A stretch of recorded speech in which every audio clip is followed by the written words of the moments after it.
سلامة عنا بالنفتواتن كبراتن بيتسب سماي ميديا لساعة زينا بخم كنا بلوم زحزنا يوم حتى وانا وزعباتات حزنا لكم قريبنا لنا حبراو طانتكم مسانا كاون بمعدام ناب زرزرام كان استقاقركم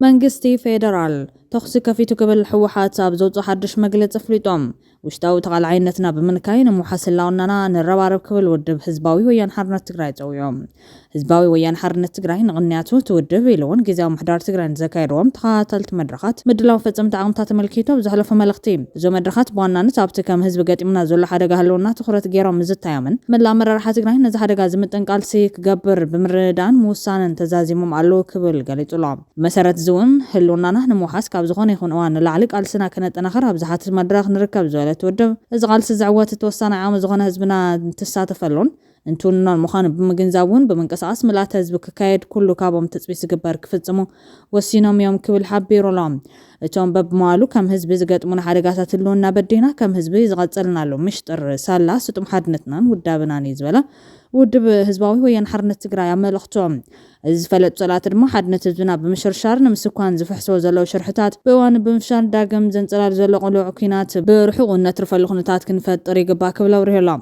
إذا دقاو حدقا تغال عينتنا كوسخ زقورو قدلتات قاعدينان بلشو السرارحان تقامات سناي محدارن كبايو زتان كمون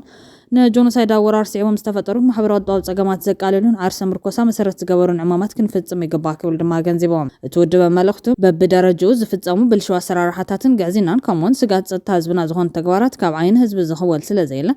بتساتفون وسناينتن هزبنا نتم تقامات بمقلا كامنجو مدرا زكال هزبنا وسنايترون تتصاوتي كبل قاليتوم اما حبر قطاو مدواتنا ون مهرت زعمت بوانب مكاب ناي مسنو سراحتنا غلطفنا كنجمر بسن كتاب علينا استفزم جونوسايد استفترو محبراو تقامات زقاللو ربرب كايد صويلام كابز بتوساخت ودب عملختو استمزاولون استسدرن وغناتنا نمربتهم كملاسون غبرو قال سكم زلو خاينو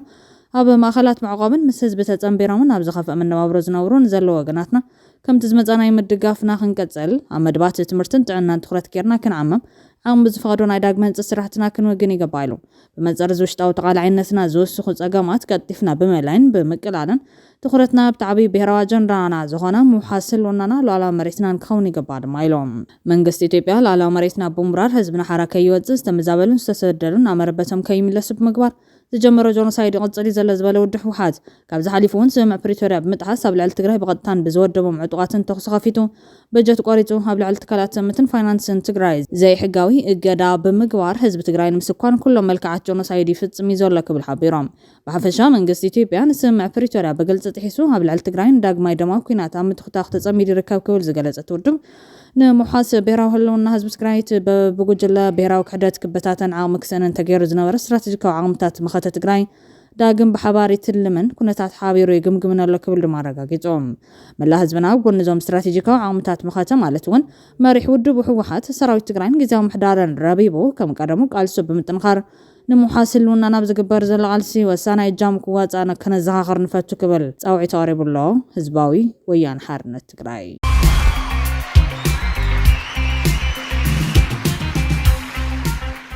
መራሕቲ ኤርትራን ሱዳንን ተመራሪሖም ናብ ስዑድ ዓረብ ሪያድ ምብጽሖም ንብዙሓት የዘራርበሎም ሎም ሰኒ ናብ ርእሰ ከተማ ሪያድ ዛቶም መራሒ ሱዳን ጀነራል ዓብደልፋታሕ አልቡርሃን ምስ ወራስ ዘውደ ንግስነት ስዑድ ዓረብ ልዑል መሐመድ ቢን ሳልማን ዝርከቦም ሰበስልጣን ተራኺቦም ኣብታ ኣብ ኩነታት ሕድሕድ ሱዳን ዘተኮረ ልዝብ ሚኒስተር ምክልኻል ስዑዲ ልዑል ካሊድ ቢን ሳልማን ቢን ዓብደልዓዚዝ ሚኒስተር ጉዳያት ወጻኢ ልዑል ፋይሳል ቢን ፈርሃን ቢን ዓብዱላህ ኣባል ቤት ምክሪ ሚኒስትራትን ኣመኻሪ ጸጥታን ዶክተር ሙስዑድ ቢን መሐመድ አልዓይባን ሚኒስተር ፋይናንስ መሐመድ ቢን ዓብዱላሂ አልጃዳን ከሞን አምባሳደር ስዑድ ኣብ ሱዳን አሊ ሐሰን ጃዕፈር ተራኺቦም ነይሮም ኣብታ ሃገር ናይ 4 መዓልታት ምጽሕ ዘካየደ ፕሬዝዳንት ኤርትራ ኢሳያስ አፈወርቂ በቀዳም ናብ ሃገሩ ድሕሪ ምምላሱ ጀነራል አልቡርሃን ናብ ሪያድ ኣትዩ ዘሎ ቅድሚ 2 ሰሙን ብመኪና ናብ ፖርት ሱዳን ዝኸደ ፕሬዝዳንት ኢሳያስ አፈወርቂ ብዛዕባ ኩነታት ሱዳን ምስ መራሕቲ ሃገር ከም ዝተዘራረበ ይዝካር ስዑድ ዓረብ ኣብ ናይ ሱዳን ይኹን ካልኦት ዘባን ጉዳያት ኣገዳሲ ግደ ክትጻወት ኢሳያስ ክምሕፀን መጽንሑ ይፍለጥ ክልቲኦም መራሕቲ ኣብ ምሕያል ክልታዊ ዝምድናታት ኤርትራን ሱዳንን معبالات ኩናት ሕድሕድ ሱዳን ከምኡውን ኣብ ዝባውን ዓለማውን ጉዳያት ኣተኲሮም ከም ዝተመያየጡ ተገሊጹ ነይሮም። ማዕኸን ዜና ሱና ኣብትዋን ከም ዝሓበረቶ ፕረዚደንት ሲያስን ጀነራል አልቡርሃንን ኣብ መንጎ ሰራዊት ሱዳንን ዳዕመል ሰሪዕን ንልዕሊ 2 ዓመትን መንፈቕን ዝቕጽል ዘሎ ኩናት ብምግምጋም ሰላም ጸጥታ ናይ ዞባ ብዛዕባ ዝወሓሰሉ ኣገባብ ምዝታዮም ጠቒሶም። ፕረዚደንት ሲያስ ኣስመራ ኣብ ሓድነትን ሉዓላውነትን ሱዳን ዘለዋ ጽኑዕ መትከል ብምግላጽ ንካርቱም ትገብሮ ደገፍ ከም ዝቕጽል ደጊሞም ኣረጋጊጾም። ሱዳን ናብ በሪ ኣማን ክሳብ እትበጽሕ ኣብ ጎኒ ሱዳን ደው ከም እትብል እውን ቃላት ይብሎም። ርግኣት ሱዳን ከም ቅድመ ኩነት ርግኣት ናይ ዞባ ይክብል እውን ተዛሪቡ ነይሩ። እቲ ብደረጃ ወራሲ ዘውደን ቀዳማይ ሚኒስተርን ነታ ንግስነት ዝመርሓ ዘሎ ሉል መሐመድ ቢን ሳልማን ኣብ ዝሓለፈ ወርሒ ሕዳር ናብ ዋሽንግተን ብምብጻሕ ንኩነታት ሱዳን ኣመልኪቱ ምስ ፕረዚደንት ዶናልድ ትራምፕ ተዘራሪቡ ምንባሩ ይዝከር። ነሲዒቡ ኣብ ኩነታት ሱዳን ክንሰርሕ ክንጀመር ኢና ክብል ነቲ ደማዊ ኩናት ደው ንምባል ዛዕርታት ከም ዘካየድ ትራምፕ ኣሚቹሎ። ኣብ ሱዳን ሰፋሕቲ ግፍዕታት ይፍጸሙ ኣለው። ኣብ ምድሪ እቲ ዝዓበየ ዓመፅ ዝፍጸመሉ ቦታ ኮይኑ ለክብል ብምጽሓፍ ምስ ግብፂ ስዑድ ዓረብን ሕቡራት ኢማራት ዓረብን ብምትሕባር ነቲ ዓመፅ መወዳእታ ከም ዝገብረሉ ቃል ኣትዮም። ኣዛዚ ዳዕመል ሰሪዕ ጀነራል መሐመድ ሓምዳን ደጋሎ ሕሜት ብወገኑ ነታ ኣብ ምዕራባዊ ዞባ ዳርፉር ትርከብ ናይ መወዳእታ ዓርዲ ሰራዊት ሱዳን ዝነበረት ከተማ ኤልፋሸር ን18 ኣዋርሕ ከርዲንዋ ብምጽናሕ ድሕሪ ምቁፅጻሩ ነቲ እማመ ሰላም ተኣቢልዋ ነይሩ እዮም። መራሒ ናይቲ ኣብ ሕቡራት ሃገራት ወግዓዊ ፍልጦ ዘሎ መንግስቲ ዝኾነ ጀነራል ዓብዱልፋታሕ አልቡርሃን ግን ንእማመ ተኽስዶ ምባል ነጺግዎ ቃልሱ ክቕጽል ምዃኑን ቃላት እዮም። ምብጻሕ መራሕቲ ኤርትራን ሱዳንን ናብ ሪያድ ምስ ዝሓድሽ ምዕባለታት ዘተኣሰር ክኸውን ከም ዝኽእል እውን ይግመተሎም።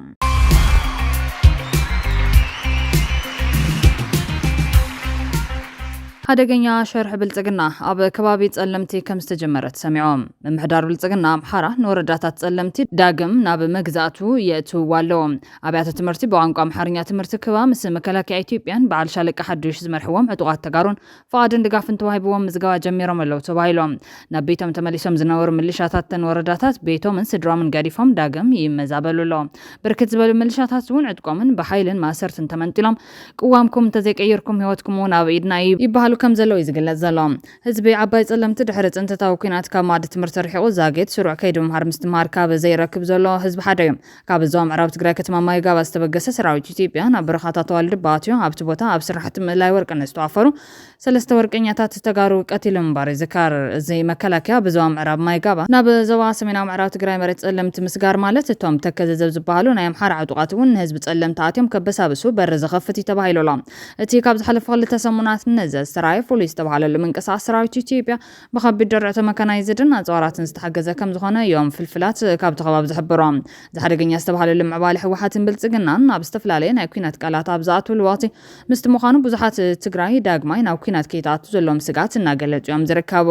ኣብ ወረዳ ጸለምትን ከተማ ማይ ጸብርን ካብ ባሕቲ ጥቅምቲ 2018 ዓ.ም ጀሚሩ ሓድሽ ምንቅስቃስ ሰራዊት ኢትዮጵያ ከም ዝተራየ ዝገልጹ ፍልፍላትና ካብ ኣንፈት ደባራ ናብ መስመር ዓደርቃይ ማይ ጸብሪ ዝተራየ ጽዑቕ ወታደራዊ ምንቅስቃስ ሰራዊት ኢትዮጵያ ተጠናኺሩ መወጻል ክሳብ ሕዚ ካብ ቦያ ክሳብ ዛሬ ማዕሲሎን ገዚፍ ሓይሊ ኣሰሊፉን ከም ዘሎ እዮም ዘመላኽቱ።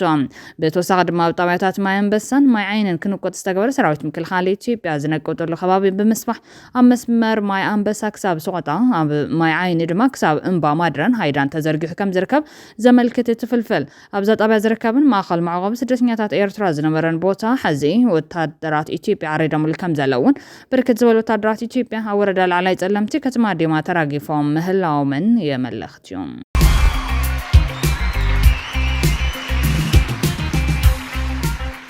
ውሳነ መንግስት ኤርትራ ምስ ኩናት ኤርትራ ዝተተሓዘ ሰነድ ሸሊኹሎም። ሰራዊት ኢትዮጵያ ነቲ በእስላማውያን ዕጡቓት ዝተሳዕረ ፌደራላዊ መንግስቲ ሶማልያ ንምድጋፍ ብሓምለ 2006 ናብ ሞቃዲሾ ዘሚቶም ድሕሪ 6 ኣዋርሕ ድማ ኣብ ሚያዝያ 2007 ኤርትራ ካብ ዞባዊ ውድብ ኢጋድ ኣባልነት ኣስሒባ።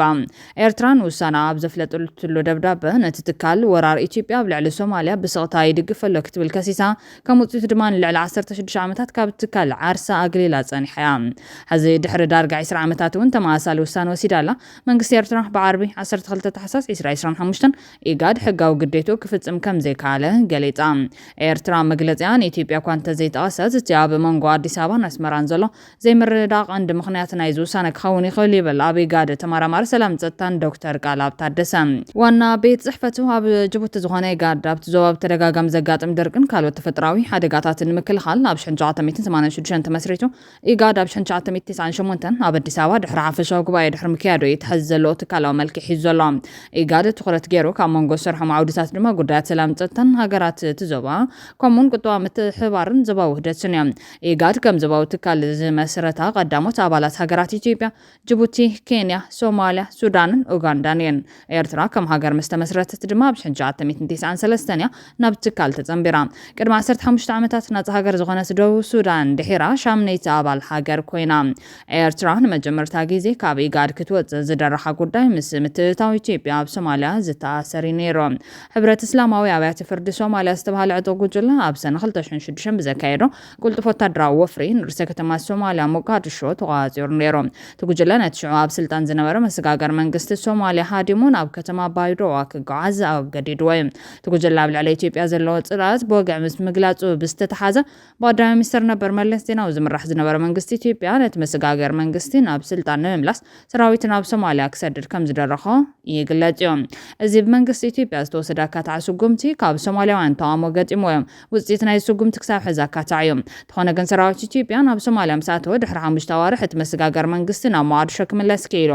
መንግስቲ ፕረዚደንት ኢሳያስ ኣፈወርቂ ነቲ ወፍሪ ጀመረ እስላማዊ ዕጡቕ ጉጅለ ኣጽዋርን ወታደራዊ ምክርን ክህቦ ፀኒሑ ክብል መርማሪ ኮሚሽን ሰብኣዊ መሰላት ሕቡራት ሃገራት ኣብ ኤርትራ ኣብ ፀብፃባ ኣመላኺቶም ጉጅለ ምክትታል ምኽባር እገዳ ሕቡራት ሃገራት እውን ድሕሪ ምፍራስ እስላማዊ ኣብያተ ፍርዲ ንዝተመስረተን ምስ ኣልቃኢዳ ርክብን ዘለዎን ኣልሸባብን ካልኦት ዕጡቓት ጉጅለታትን ደገፍ ከም ዝገበረ ፀብፂቡ ነይሩ ኤርትራ ነቲ ክሲ ብምንፃግ ናብ ሶማልያ ዝኾነ ኣጽዋር ኣይሰደደትን ብማል ነቲ ክስታት ቁልዕ ፈጠራን ቁልዕ ሓሶትን ክትብል ትነፅጓም ኤርትራ ወታደራዊ ሓይሊ ኢትዮጵያ ናብ ሶማልያ ምእታው ኣትሪራ ተቃዋማት ጥራሕ ዘይኮነትስ ኢጋድ ንተግባራት ኢትዮጵያ ይድግፍ እዩ ክትብል እውን ከሲሳ መንግስቲ ሃገር ኣብ ተዋነቲ ኣብ ዘውፅኦ መግለፂ ኤርትራ ኣካልታ ኣብ ትሕቲ ጽላሊ ኢጋድ ዝግበር ወራርን ዕብለላን ንምድጋፍ ኣብ ልዕሊ ህዝቢ ሶማልያ ብዘይፈትሕን ሓቅን ዝፍፀም ኣረቤናዊ ተግባራት ክትከውን ፈቃደኛ ኣይኮነትን ኢሎም ድሕሪኡ ኣብ 2009 ባይቶ ፀጥታ ሕቡራት ሃገራት ኣብ ልዕሊ ኣስመራ ሰበስልጣናትን እገዳ ገይሮም እዚ ኩነታት ቀዳማይ ሚኒስትር ኣብይ ኣሕመድ ናብ ስልጣን ምስ መፀ ዝምድና ኣዲስ ኣበባን ኣስመራን ምስ ተመሓየሸ ተቐይሮም ኣብይ ናብ ስልጣን ምስ መፀ ድሕሪ 8 ኣዋርሕ ባይቶ ፀጥታ ሕቡራት ሃገራት ነቲ ኣብ ልዕሊ ኤርትራ 9 ዓመታት ፀንሐ እገዳ ኣጽዋር ንብረት ከምኡውን ኣብ ልዕሊ ሰበስልጣን ዝነበረ እገዳ መገሻ ኣልዒሉ ብመሰረት ተመራማሪ ሰላም ድሕነትን ዶክተር ቃላብ እቲ ኣብ ልዕሊ ኤርትራ ዝተነበረ እገዳ መንግስቲ ኢትዮጵያ ብዝገበሮ ጻዕሪ እዩ ተላዒሉ ይብል መንግስቲ ኣብይ ኤርትራ ሕዚ ኣብቲ ዞባ ጎቦ ቦታ ረኺባ ኣብቲ ዞባ ሰላም ምትሕብባርና ምድንፋዕ ግዳ ክትፃወት እያ በማል ነቲ እገዳ ክለዓል ከም ዝደገፈ ተዛሪቦም ኤርትራ ብሰነ 2023 ዳግማይ ናብቲ ን16 ዓመታት ኣገልግላቶ ዝነበረት ኢጋድ ተፀምቢራ ኣብቲ ኣብ ጅቡቲ ዝተኻየደ ስሩዕ ኣኼባ እውን ተሳቲፋ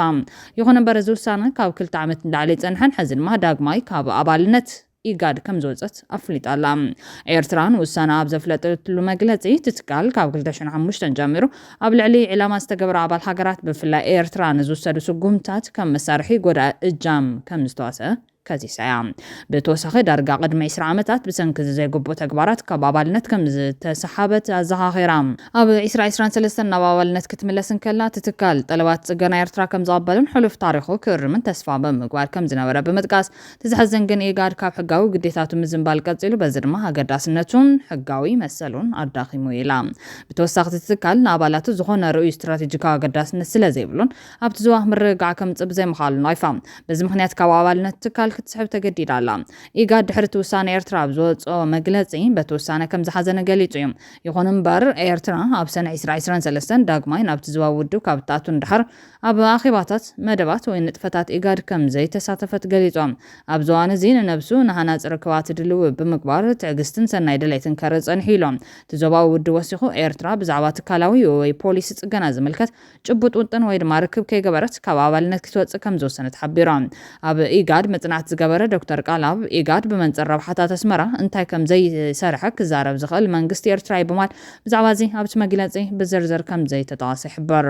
ኤርትራ ኣብ 2023 ኣብ ዝተኻየደ ዋዕላ ኢጋድ ድሕሪ 16 ዓመታት ንፈለማ እዋን ብሚኒስትር ጉዳያት ወፃኢ ዑስማን ሳልሕ ተወኪላ ተሳቲፋ ነይራ እንተኾነ ግን ኤርትራ ካብ መጀመርቲኡ ትሒዙ ምስ ኢጋድ ሓቀኛን ቅንዕና ዘለዎን ዝምድና ነይርዋ ክትብል ኣጸጋሚ እዮም ኣብ ኣስመራ ቤት ጽሕፈት ኢጋድ የለን ኢጋድ ኣብ ነብሱ ወከፍ ኣባል ሃገራት ሄድ ኦፍ ሚሽን ዝበሃል ቤት ጽሕፈት ኣሎ ዘለዎም ኤርትራ ከምዚ ዓይነት ዝምድና ምስ ኢጋድ ይብላን ይብል ንስወሲኹ ተሳትፎ ኤርትራ ኣብ ኢጋድ ቅድሚ ሕዚ እውን ተኾነ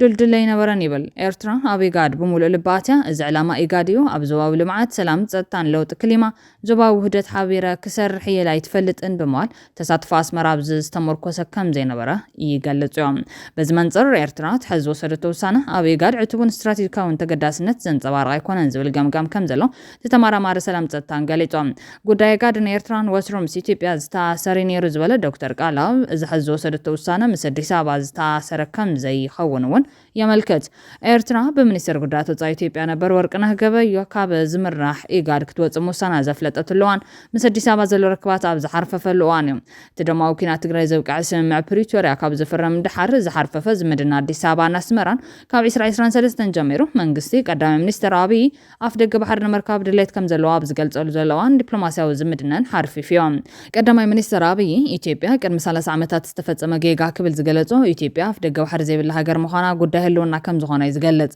ነዚ ጌጋ ንምእራም ክሰርሕ ምዃኑ ብግልጽ ገሊጹ ብተወሳኺ መንግስቲ ኤርትራ ምስ መሪሕነት ሕወሓት ሎ ዝባርክብ ኣብ ኣዲስ ኣበባ ስክፍታታት ፈጢሩላ ሚኒስትር ጉዳያት ወጻኢ ዶክተር ጌዲዮን ጢሞቴዎስ ናብ ዋና ጸሓፊ ሕቡራት ሃገራት ኣብ ጸሓፎ ደብዳቤ ኤርትራን ሕወሓትን ጥምረት ብምፍጣር ኩናት ንምጅማር ይሰርሕለው ክብል ከም ዝኸሰሰ ይዝካር እዮም ኤርትራ ብወገና ድሌት ኣፍ ደገ ባሕሪ መንግስቲ ኢትዮጵያን ዝቐርቡ ክስታትን ምንቅስቓሳት ጎስጓስ ኩናት ከም ዝኾነ እያ ትገልጽ ኣፍ ደገ ባሕሪ ንምውሓስ ዝግበር ዘሎ ስጉምቲ እውን ሉዓላውነት ሃገር ዝጥሕስ እዩ ክትብል ትሞግቻ ዶክተር ቃላብ ኤርትራ ካብ ኢጋድ ክትስሕብ ሙሳና ነጸብራቕ ናይ ዝወጥር ዝምዃን ያመን ዝሕዛ መንጎ መንግስቲ ኢትዮጵያን ኤርትራን ዘለው ጥጥ መሊሱ ኤርትራ ወትሩ ትቦ ሰሓብኮ ዝብል መግለጺ ከተውፅእ ገይርዋ ኢሎም ንሱ ኤርትራ ኣብ ብዙሃነታዊ ዲፕሎማስያዊ ዝምድናታት ልዑል ጥርጣረታት ከም ዘለዋ ብምግላጽ ትሕዝ ወሰደቶ ውሳነ እውን ነዚ ጸንሐ ስጋት ዘንጸባርቕ እዩ ይብል ክቡራትን ክቡራንን ቤተሰብ ሰማይ ሚድያ ነሳዓት ዝተዋረዱ ዋናዊ ዛዕባታት ተቐሪብና ዛዚና ስለተከታተሉና ነመስግን ላይክ ሼር ሰብስክራይብ ምግባር ቤተሰብ ሰማይ ሚድያ ሆኑ ሰናይ